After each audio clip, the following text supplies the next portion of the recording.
하겠습니다. 자, 먼저 우리 박성수 변호사는 지금 이재명 유일 체제에 그렇게 가는 거를 어떻게 보고 있고, 이게 우리 국민의힘에 주는 시사점이 뭔지 좀 이렇게 의견 좀 밝혀주시죠. 네. 예. 지금 뭐 민주당은 이재명 1극 지배 체제죠. 근데 그 이재명 1극 지배 체제가 사실 그 우원식 의장 선거에서 약간 좀 균열이 있었고, 이번에 그 특검 제2결에서 두 번째 균열이 좀 있었던 것 같습니다.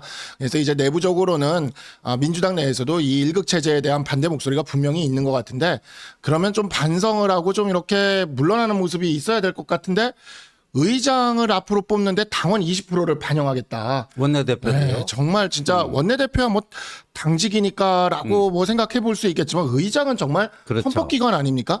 근데 이 헌법기관을 뽑는데 당원 20%를 반영하겠다는 건 이건 진짜 말이 안 되는 거거든요. 지금 진짜 보면은 민주당에도 우리 국고보조금이 들어가요. 우리 세금이 들어가요. 우리 세금이 들어가고, 그러한 곳에서 의사결정을 하는데 심지어 헌법기관을 뽑는 그런 것에서 당원의 의견을만을 반영을 하겠다는 건 정말 말이 안 돼. 우리나라에서는 지금 이게 당원 민주주의가 좋기는 하지만, 우리나라가 이제 미국처럼 정치 선진국은 아직 아니지 않습니까? 네. 그러다 보니까 당원 민주주의를 내세운다고 하더라도 전 국민이 당원에 가입하는 그런 나라였다면 이게 뭐 또 어찌 보면 좀 봐줄 수 있는 그런 건지도 몰라요. 근데 딱 이 개딸이라고 하는 조직화된 소수죠. 이 조직화된 소수가 들어가서 당을 사실상 장악할 수 있다는 것. 네. 우리는 이미 통합진보당 사건에서 이거를 충분히 겪었습니다. 근데 그와 같은 사태를 아주 만들어내는데 부족해서 그냥 조장하고, 이를 기반으로 해서 자신의 1인 독재 체제를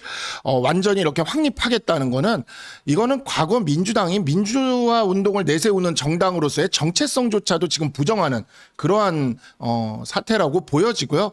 제가 요즘 방송 좀 나가면서 이제 민주당 패널들이랑 만나는데, 네. 그분들도 이거에 대해서 굉장한 문제의식을 갖고 있더라고요. 그래서 제가 내부에서 적어도 민주당이 수권 정당을 바라는 정당인데, 내부에서 이런 부분에는 적극적으로 문제 제기라고 좀 내부에서 자정작용을 좀 했으면 좋겠다고 제가 강력하게 사석에서는 이야기를 하고 있습니다. 제발 그랬으면 좋겠고, 그러지 못한다면 민주당의 지금 이와 같은 방향, 이재명 중심의 1인 지도체제 확립, 이건 뭐 거의 북한의 수령체제나 과거 많은 독재 국가들의 그런 독재 체제와 다를 게 없는데, 이러한 것은 정말 이제 민주당이 수권 정당이 아니라 위헌 정당의 길을 걸어가는 지금 그러한 길로 가고 있다라는 걱정스러움이 있습니다. 오늘 친명계의 좌장이라고 불리우는 정성호 의원이 그런 흐름에 대해서 굉장히 우려 섞인 또 지적을 했더라고요.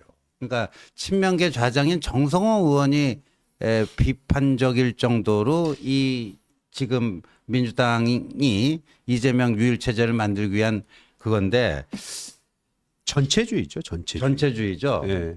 근데 우리가 사실 이제 산업화, 이제 우리 당 당사에 가면 전직 대통령 초상화가 사진이 3장이 걸려 있지 않습니까? 네. 이승만 대통령, 그러니까 건국과 호국이겠죠. 네. 그 다음에 박정희 대통령은 산업화겠죠. 네. 김영삼 대통령은 민주화인데, 네. 왜 흔히 이제 이 양대 정당을 비교할 때 우리 당이 이제 산업화 세력이고 저쪽 당이 이제 민주화 세력이다. 뭐 이런 건데, 사실 우리도 YS 대통령을 배출한 정당 아닙니까? 그렇죠. 그러니까 우리는 산업화 플러스 민주화도 있는 거예요, 사실은. 근데 이제 저쪽이 저런 식으로 민주를 버리고 사실 전체주의, 개딸 전체주의, 뭐 유일 체제, 1극 체제 뭐 이런 걸로 가는 것은 오히려 우리가 민주라고 하는 화두를 우리가 뺏어올 수도 있는 그런 찬스가 될 수도 있지 않을까요? 그럼요. 저희한테는 사실 민주당이 이렇게 나올 거에 대해서는 아니 저렇게 하면 안 되지라는 말은 할 수 있으나, 이렇게 될 걸 뻔히 알고 있었던 거 아닌가요? 네. 왜냐면은 지난번 공천 과정에서도 친명 체제를 만들기 위해서 얼마나 모든 사람들이 봤을 때 저 이상하다라고 생각할 정도의 공천을 단행했습니까? 그랬죠. 사실 그때 저희가 기회가 있었던 거 아니에요. 네. 선거 때 보면은 그때 저희 지지율이 가장 높았고 네. 우리가 그냥 해볼 만한 선거 게임이었거든요. 그 이후에 이제 3월 달에 우리가 굉장히 이제 고통을 겪기 시작했던 기간이었는데, 그때만 보더라도 그 이전에 보더라도 그때 그 이재명 대표가 본인의 사법 리스크를 줄이기 위해서 당원 당규 바꾼 사절도 있었고, 네. 근데 지금 또 그렇게 만들어 가고 있는 거 아니겠어요? 네. 그래서 전혀 민주당이 하고 있는 그 이런 짓거리들이 새롭지가 않아요. 네, 예견됐던 거예요. 우리는 다 프리뷰를 봤어요. 네. 근데 그러면 우리한테 기회가 와야 되잖아요. 근데 기회가 그냥 옵니까? 저희가 준비돼 있어야죠. 준비돼 있어야죠. 네, 그래서 사람들이 봤을 때, 총선 때는 우리가 너무 화가 나서 국민의힘을 또 정부를 심판했는데 이제 보니까 다시 국민의힘한테 힘을 실어줘야 되겠다라고 하려면 우리가 준비된 모습을 보여줘야 되는데 네. 지금 우리 당은 그런 모습을 보여주지 못하고 있다는 게 가장 큰 안타까움이죠. 네.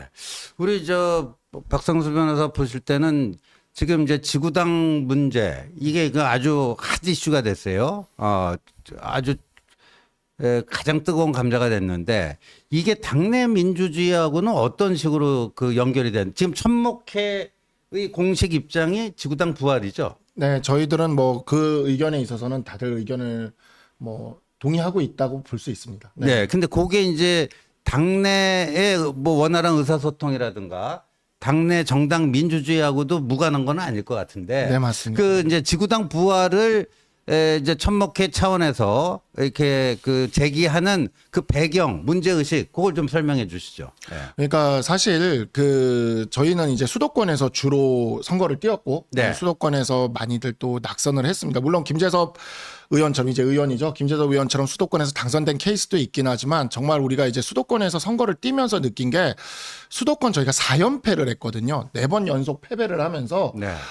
그 수도권 지역 조직이 완전히 붕괴됐다라는 걸 철저히 볼 수가 있었습니다. 어떤 당협은 이제 원외 당협 분이 이제 얘기를 하시는 분이 어떤 당협은 당원 명부도 완전히 무슨 당원 명부 번호가 017018 옛날. 예, 옛날 017018 그리고 그냥 휴대폰 당협. 그냥 네. 이제 뭐 그냥 전화번호부는 언제적 건지 모르는 게 있고 그냥 네. 이제 그런 상황이죠. 근데 이게 우리가 수도권은 총선은 3연패 했다고 하지만 수도권은 4연패 했거든요. 네. 그러니까 패배한 시간만 12년이 됐습니다. 12년 동안 민주당은 정말 그 지역 세포 조직까지 완벽히 장악을 하는 그러한 지금 상황으로 갔어요. 네. 그러다 보니까 정말 충격적인 게 이제 뭐 예를 들어 자유총연맹이나 새마을단체 이런 데 하면은 당연히 우리 당을 지지해야 될 것 같잖아요. 그렇죠. 근데 거기에 지역 구성원들에는 민주당을 지지하는 사람들이 뭐 심지어 과반 이상 들어가 있는 그러한 경우들도 있고 네. 더 이상 자유총연맹이 그냥 이제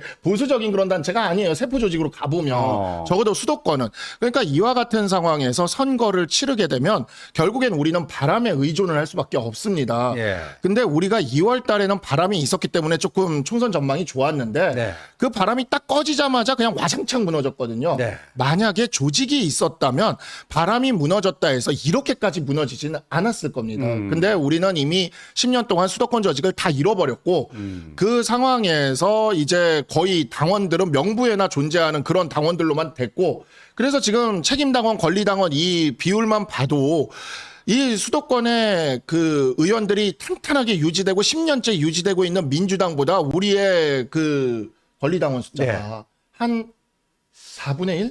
그러니까요. 예, 그 정도밖에 되질 않아요. 그러니까 우리가 민주당 보고 개딸 전체 주인이 뭐니라고 이야기를 하지만 걔네들 그 당원권 행사할 수 있는 그 인원만 놓고 봐도 우리의 몇 배가 지금 되고 있는 상황입니다. 그리고 이 상황은 지구당 같은 시스템이 다시 도입되지 않는다면 앞으로 점점 더 이 상황은 늘어날 것이다.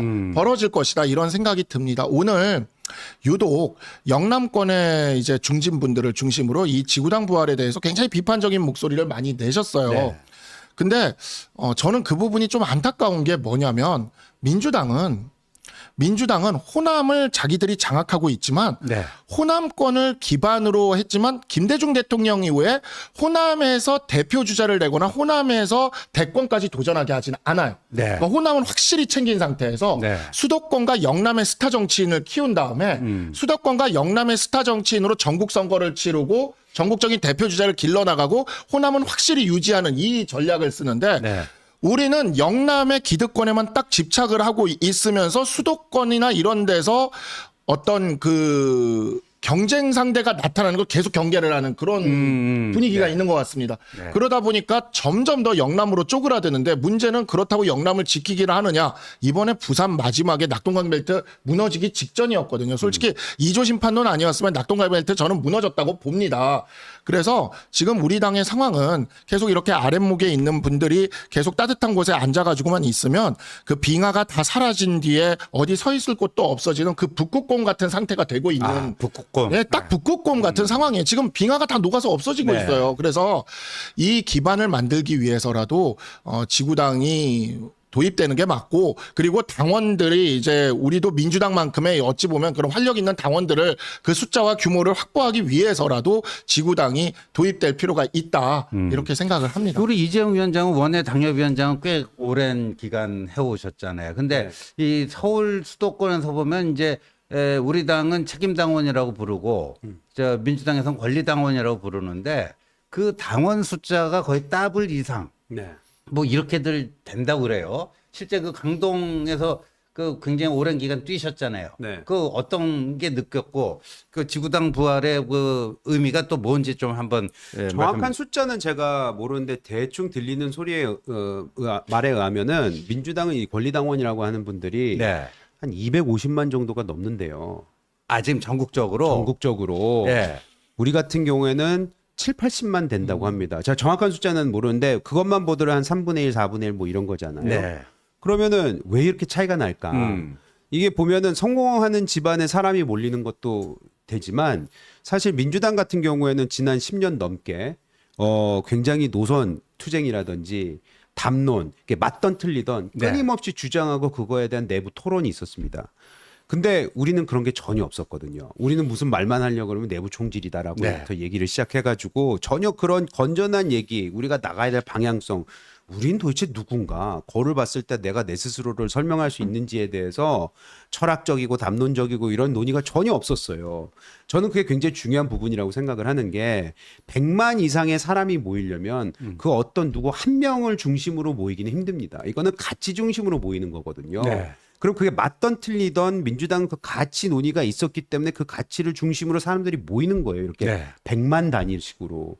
우리는 그걸 못하고 있는 거죠. 그래서 그런 것들이 굉장히 힘든 부분인데 게다가 조직적으로만 보더라도 저희는 수도권에서 계속 아까 우리 박상수 위원장이 얘기를 했지만 4연패거든요. 네. 우리가 이거에 대해서 잠깐 헷갈릴 때가 있어요. 뭐냐면은 12년도 선거가 우리가 152석 이겼단 말이죠. 그래서 그렇죠. 과반이 이겼기 때문에 그때 성공한 선거 아니야라고 생각을 하지만 박근혜 비대위가 맞아요. 이긴 선거. 맞아요. 근데 네. 그때 서울 보면은 16석 이겼어요. 16, 48석 중에 겨우 16석. 3분의 1. 그렇죠. 네, 근데 3분의 그 1 전에 있었던 18대 국회 몇 아우 석이었습니까? 40석 얻었죠. 40석 네. 얻었죠. 40석에서 한 선거 만에 16석으로 줄어든 거예요. 쪼그라들었죠. 그럼 그동안 뭐 했냐 이거죠, 이 당이. 그렇죠. 어떻게 한 번만에 이렇게 망할 수 있느냐. 네. 근데 그때 얘기를 들어보면은 뭐 온갖 얘기들이 많더라고요. 포인트는 뭐냐면 지금 당이 다시 재건하기 위해서는 굴곡이 있지 않겠습니까? 민주당도 굴곡을 겪었잖아요. 근데 왜 쟤들은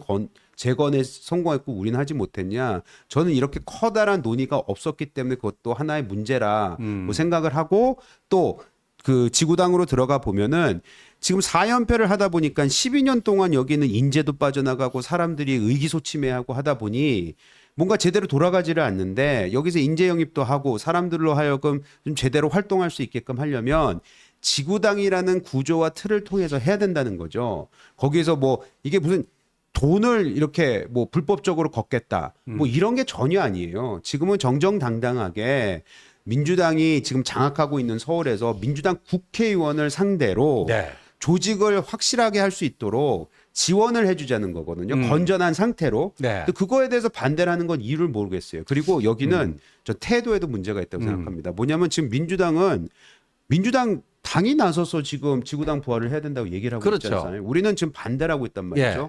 그럼 생각해 보세요. 이게 그럼 어떻게 해석이 되겠습니까? 민주당 같은 경우에는 자기네 수도권 있잖아요. 근데 지구당 부활에 대해서 적극적으로 동의를 한다는 거는 네. 국민의힘한테 얘기를 하는 거잖아요. 그렇죠. 만들어봐. 네. 만들어도 우리는 충분히 이길 수 있어. 네. 우린 자신감 있어. 다만 영남에서 우리 만들면 영남도 우리가 뺏으러 간다. 이 얘기를 하는 거잖아요. 그렇죠. 근데 영남의 의원님들이 집단적으로 우리는 반대를 하고 있는 건 어떻게 비춰지겠냐. 네. 야, 수도권 상관없고 영남에 민주당이 지구당 부활시키면은 내가 이길 자신이 없어. 그러니까 만들지 마. 이게 그러니까요. 이게 얼마나 자신감 없는 모습이에요. 그걸 바라보는 유권자들이 무슨 생각을 하겠어요. 아, 결국에는 저 사람들은 진짜 자기네들만 당선되면 되는구나라고 생각하지 않겠습니까? 그 여야가 모처럼 만에 지금 한 목소리를 내는 것 같은데 지구당 부활은 근데 민주당의 문제 의식은 뭐예요? 영남에서 의석을 못 얻다 보니까 영남을 공략하기 위해서는 이 지구당 체제가 필요하다. 그거 아닙니까? 그렇죠. 그런데 우리가 뭐 바꾸 따블 뭐 이런 뭐 그 용어도 있듯이 니들이 영남 공략하려고 그거 하는구나. 근데 우리는 영남보다도 그 의석수가 몇 배 많은 수도권이 지금 요번에 그냥 그 대패했잖아요. 그럼 네. 이거를 하기 위해서는 현역 의원과 원외 그 위원장과의 이 뭐랄까 격차는 엄청난 거 아닙니까? 그렇죠. 지역 사무실을 운영할 수 있느냐 없느냐, 후원금을 거둘 수 있느냐 없느냐, 또 이 유급 직원을 유급 보좌 직원을 쓸 수 있느냐 없느냐 엄청난 차이가 있는 거 아닙니까? 그렇다면 4년 후 지방선거에서 우리가 뭔가를 하기 위해서는 민주당이 영남 공략하기 위해서 그런 거니까 우리는 이걸로 해가지고 동상이몽이지만 이렇게 받아서 엮어서 하면 좋을 텐데